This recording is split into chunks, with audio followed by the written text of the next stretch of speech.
Breakfast tayo, guys. Hindi kasi ako nag-dinner kagabi. Dinner nga eh, deka. Ganito din ba kayo? Ayaw mo kasi ng ano yung palaman. Ito na lang. Sabay.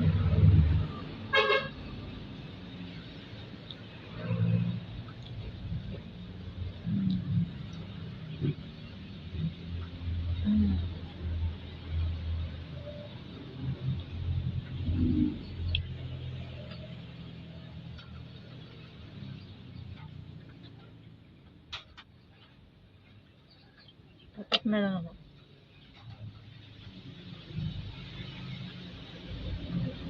Sabi ng doktor, gusto mong mapabuhay, mag-diet ka.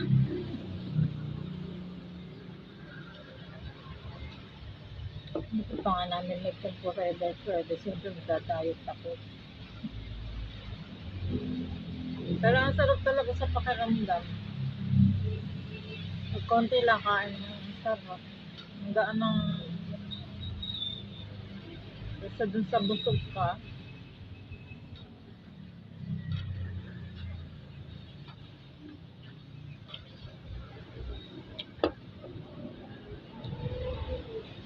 Mas maganda nga doon ka breakfast. Kanton.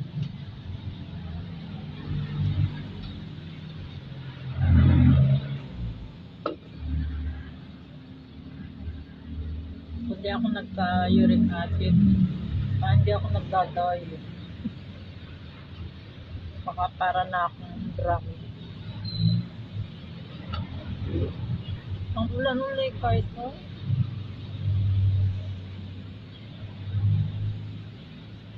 Bawas-bawas sugar.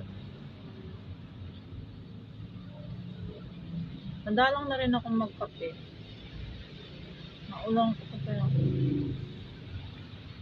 Guys, bye-bye.